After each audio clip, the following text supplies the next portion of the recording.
얼마 전 CNN과 뉴욕타임즈 등 미국의 주요 외신들이 바이든의 면전에 대놓고 일격을 가했다며 일제히 충격적인 기사를 대서 특필한 바 있는데요. 우크라이나 사태로 인해 국제 유가가 연일 폭등하자 바이든 미국 대통령이 직접 나서 사우디아라비아가 주도하는 석유 수출국 기구 오펙의 증산을 요청을 했습니다.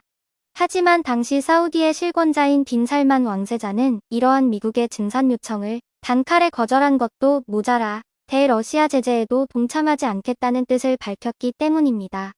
이러한 사우디의 행보는 지금껏 양국 간의 관계를 비추어 본다면 놀랄만한 수밖에 없는 상황인데요. 그도 그럴 것이 지난 10년간 미국산 무기를 가장 압도적으로 많이 구매한 나라가 바로 사우디이기 때문입니다. 이에 주요 외신들에선 지난 몇 년간 최악의 악화일로를 걷고 있는 미국과 사우디 간의 관계를 여실히 보여주는 사례다라고 분석한 겁니다. 그간 사우디는 넘치는 오일머니로 이란과 이라크 미국의 적대국을 견제하기 위한 중동의 교두보로서 역할을 해왔습니다. 그런데 최근 이토록 끈끈하던 양국 간의 관계가 급격하게 얼어붙게 되는 사건이 발생하고야 맙니다. 바이든 대통령은 취임 7개월 만인 2018년 당시 사우디에서 반정부 언론인 피살 사건 등의 인권 문제를 지적하며 트럼프 정부가 허가했던 1,100억 달러 약 147조 1,250억 원 규모의 무기 판매를 취소시켜버린 것도 모자라 미국의 사드 고고도 미사일 방어 체계와 패트리엇 지대공 미사일 포대를 사우디에서 철수시킨 것입니다. 문제는 사우디가 지금 당장 예멘 내전과 주요 도시들 그리고 가장 중요하다고 할 수 있는 석유 생산 시설 등에 대한 후티 반군 세력의 급증하고 있는 공격에 직면해 있었습니다. 이러한 미국의 조치는 사우디의 입장에선 신뢰가 깨진 것이나 마찬가지일 수밖에 없었던 것이었습니다. 뿐만 아니라 이러한 미국과 뜻을 함께하고 있는 영국, 독일 등도 사우디 왕가가 그간의 무기 도입 과정에서 챙긴 막대한 뇌물 등을 핑계로 자국산 무기 판매를 수차례나 거부한 상태였기 때문에 사우디는 최근 다급히 새로운 방산협력 국가를 모색하며 나서고 있었는데요. 그간 미국의 영향력이 약해진 사우디의 빈틈을 파고들어 자국의 영향력을 확대해 나가기 위해 엄청난 로비와 공을 들여왔던 중국에서 현재 한국을 향한 시기와 질투를 가득 담은 관영 매체들의 특집 보도와 함께 한국 방산무기에 대한 조롱에 가까운 비판 기사들을 연일 대서특필하고 있는데요. 그렇다면 현재 폴란드에 이어 역대급 방한할 예정인 사우디의 행보에 중국이 왜 이토록 극도의 당혹감을 느끼고 있을까요? 최근 무함마드 빈 살만 왕세자는 연일 한국과의 대규모 프로젝트를 시행하겠다는 폭탄 선언을 하며 전 세계적인 관심을 받고 있습니다. 그저 속빈 강정 마냥 말뿐만이 아니라 한국 기업들과의 대규모 협력 프로젝트를 최대한 앞당기기 위해 최근 700조 규모의 네옴시티 사업, 200조 규모의 사우디 9년대화 사업이라는 중책을 들고 10월 전격 방한하겠다는 입장을 밝히고 있는 상황입니다. 빈 살만 왕세자는 왕위 계승 순위 1위이자 현 사우디 제1부총리 겸 국방장관, 경제위원장까지 모두 맡고 있기 때문에 사실상 사우디의 실질적인 통치자로 알려져 있습니다. 이런 그는 실권을 장악한 직후 이를 통해 현재 사우디가 자국 국방력의 90% 이상을 미국이나 서방 등 해외에 의존하던 기존 관행을 버리고 군수품의 50%를 전격 국산화시키겠다는 당찬 포부를 밝히고 있는 상황입니다. 특히 이런 그는 실권을 장악한 직후 국가 핵심 사업 비전인 2030을 선포해 그 핵심 현안 중 하나로서 국영 방산업체 SAMI를 설립했는데요. SAMI는 넘치는 오일머니로 세계 각국에 매우 공격적인 합작 투자사를 설립해 투자를 진행하게 됩니다. 그러자 최근 글로벌 방산업계에서 엄청난 두각과 말도 안 되는 실적을 나타내고 있는 한국 방산업계에 다급히 러브콜을 쏟아내기 시작한 것이었죠. 빈 살만 왕세자는 이미 지난 2019년 당시에도 한국국방과학연구소 ADD의 K9과 K2 전차 등 다수의 국산화 무기체계를 직접 목격한 뒤 한국의 놀라운 무기체계의 발전 및 국산화는 향후 사우디가 롤 모델로 삼아 공동으로 무기 연구 및 개발 연구소 설립을 희망한다는 적극적인 의사를 밝혀왔습니다. 한국 무기에 긍정적인 의향을 가진 이런 그의 이번 방안이 결코 예사롭지 않은 결과를 낼 것이다라는 세계 각국의 군사 전문가들의 분석이 속출하고 있는 상황입니다. 실제로 지난 2019년 당시와 달리 최근 폴란드와의 역대급 방산무기 수출 계약으로 인해 그간 평가절하되어 왔던 K방산 시장의 가치가 급격하게 상승한 데다 호주, 노르웨이, 이집트, 말레이시아 등 현재 우리 방산업계가 추진 중인 계약들이 진행되고 있습니다. 이 모든 건들이 성사된다면 한국은 글로벌 5위권 방산 수출 국가로 우뚝 서게 되며 뒤늦게 한국과의 협력을 추진하려 해도 이들 국가들보다 후순위로 밀리게 될 것이 분명해져 미리 선점하기 위해 이처럼 다급히 방안을 결정한 것이라는 분석이 중론으로 자리 잡고 있습니다. 실제로 세계 각국의 군사 전문 매체들과 전문가들에 따르면 현재 사우디는 최소 200조 원대가 넘을 것으로 추산되는 군사력 증강을 계획하고 있는 상황이라 분석하고 있습니다. 사우디 국방부는 그간 골칫거리였던 예멘 내전에서 처참할 정도로 형편없는 성능을 보여왔던 600여 대의 M1A2S 에이브럼스 전차와 예비 전력인 M60AS 전차 등 미국제 전차를 배치할 2000대 규모의 차세대 전차 도입을 전격 추진하기로 이전에 결정한 상태입니다.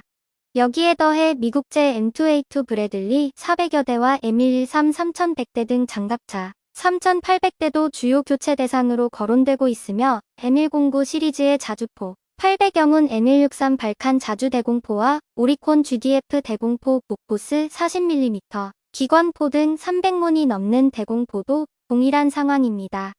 또한 미 해군 제5함대 의존도를 줄이는 한편 가장 큰 적국인 이란에 맞서 페르시아만과 홍해 제해권을 확보하기 위해 구축함과 잠수함 사업도 추진 계획하고 있는데요. 이러한 사업을 빠른 시일 내에 모두 처리해야만 하는 사우디의 입장에선 최근 급부상하고 있는 한국 방산업계가 너무나 매력적인 존재로 보이고 있는 것입니다. 무엇보다 다수의 군사 전문가들은 한국과 사우디는 군사, 정치적으로 적대적인 국가가 아닌데다 한국은 사우디가 원하는 신뢰도가 높은 첨단 무기체계 라인업을 완벽하게 갖추고 있어 훌륭한 방산협력 파트너 국가로 자리매김할 수 있다는 분석이 속출하고 있습니다. 실제로 최근 사우디 현지 매체들에선 무려 2000여 대 규모의 미국제 전차를 대체할 가장 유력 후보로서 K2 흑표 전차를 주목하고 있는 상황인데요. K2 흑표 전차는 사우디가 요구하고 있는 대부분의 첨단 방호 능력과 공격 능력을 모두 포함시키고 있습니다. 이미 지난 수년간 중동형 K2 전차 개발에 위해 열대 기후에서 전차가 운용 중에 발생하는 발열을 어떻게 최대한 배출시키는가에 대해 엄청난 연구와 노력을 기울여왔기 때문이었습니다. 사막 지형은 흙이 모래가 쌓인 사막지대나 흙으로 덮인 황야지대로 나뉘는데 이중 탁 트인 황야지대에서의 기갑전은 대단히 빠르고 치열한 전투 양상을 보이므로 기동성과 피하식별 그리고 야시장비의 성능에 따라 전투의 승패에 막대한 영향을 주는 것으로 알려지고 있습니다. 때문에 사막형 K2 전차는 섭씨 50도를 웃도는 중동의 폭염 속에서도 전차의 운용이 원활하도록 엔진과 조종석 내부의 냉각 성능을 대폭 향상시킵니다.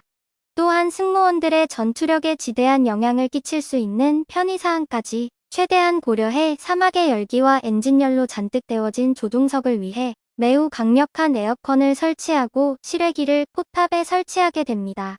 표면이 고르지 않고 정비되지 않는 사막 지역에서의 신속한 이동이 가장 중요하다고 할 수 있는 전차의 바퀴 역시 특수 고무 재질을 적용한 궤도를 도입해 내구성과 고온에 대한 저항력을 대폭 끌어올렸다는 극찬을 받고 있습니다. 심지어 여기에서 끝이 아니라 무려 4000여 대의 장갑차 역시 한국산 AS21이나 K808 모델로 각각 교체가 가능한 상황이며 300문의 노후 대공포는 이미 한국의 비호2 방공체계의 사우디 현지 기술 도입 생산 방식으로 가닥이 잡혔다고 전문가들은 분석합니다. 그런데 이처럼 중동 지역의 교두보라 불리는 사우디에서 비상하기 시작한 K방산의 화력을 안 잊고 온 태도와 극도로 불편한 시각으로 바라보고 있는 나라가 있습니다. 그 나라는 바로 수년 전부터 중동 지역의 혼란한 정세를 이용해 지난 수십 년간 국제사회의 외면을 받아오기 일쑤였던 자국산 무기를 팔아먹으려 천문학적 로비와 초저가 공세 등 온갖 치졸한 수단까지 총동원해왔던 중국이었습니다. 실제로 중국은 서방국들과의 사이가 급격하게 틀어지기 시작한 2019년 직후부터 사우디와의 관계를 급속도로 줄여나가며 중국산 무기를 사우디에게 판매하기 위해 엄청난 공을 들여오고 있었는데요.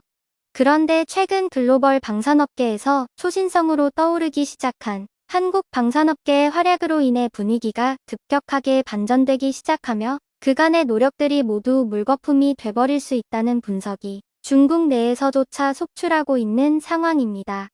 특히 최근 중국 관영 매체들에선 2000대 이상의 신형 전차 소유를 갖고 있는 사우디의 차기 전차 도입 사업에서 한국의 K2 흑표와 중국의 VT4 전차가 맞붙을 수 있다는 분석이 나오고 있습니다. 하지만 중국산 VT4 전차가 실제 글로벌 방산업계에서 철저한 외면을 받고 있다는 점입니다. 특히 자국 내에서조차 VT4 전차는 잦은 고장과 궤도 이탈 정교한 사격이 불가능할 정도인 처참한 사격 통제 시스템 등으로 인해 역대급 혹평을 받고 있는 상황입니다. 그에 반해 한국산 K2그 압도적인 성능과 잔고장이 없는 유지 보수 능력 등으로 인해 현재 노르웨이, 폴란드, 에스토니아, 체코 등에서 흑표의 도입을 적극적으로 추진 중인 상황인 것이죠. 결과적으로 사실상 경쟁하는 모든 분야에서 한국산 무기가 중국산 무기들의 성능을 압도하고 있는 상황이기 때문에 향후 사우디에서의 역대급 수주가 기대가 되고 있다는 분석이 나오고 있는 것입니다. 이전에 2020년 한국을 방문했던 빈살만 왕세자는 한국 무기에 대한 지대한 관심을 드러내면서도 향후 단순한 수입을 넘어 한국 무기 생산 기술의 노하우라고 불리고 있는 원천 기술을 이전받아 자국에서 생산하기를 원하고 있는 상황이기 때문에 그의 곧 방안에 향후가 결정된다는 분석입니다. 실제로 다수의 군사 전문가들은 단순 계산만으로도 무려 100조 원이 넘고 향후 후속 지원 등까지 포함한다면 무려 200조 이상의 천문학적 가치를 담고 있는 이번 사우디와의 계약은 매우 중요하다고 할 수 있다면서도 지난 수십 년간 우리 연구진들이 막대한 시간과 돈을 들여 자체적으로 개발해낸 무기 기술을 단기적 관점의 이익에만 집중해 기술 유출이 될 수 있다는 우려의 입장을 전하기도 했습니다. 때문에 향후 우리 협상단 측은 우리의 기술력에 충분한 자부심을 가지고 단기적인 이익에만 집중해 기술 이전이라는 극단적인 사우디 측의 요구사항을 최대한 배제하고 양국의 이익을 충분히 고려하면서도 우리나라의 향후 미래 산업의 먹거리를 보존할 수 있는 현명한 선택을 내려야 할 것으로 판단됩니다. 지금까지 이슈시티였습니다. 재밌게 봐주셨다면 구독과 좋아요 부탁드립니다.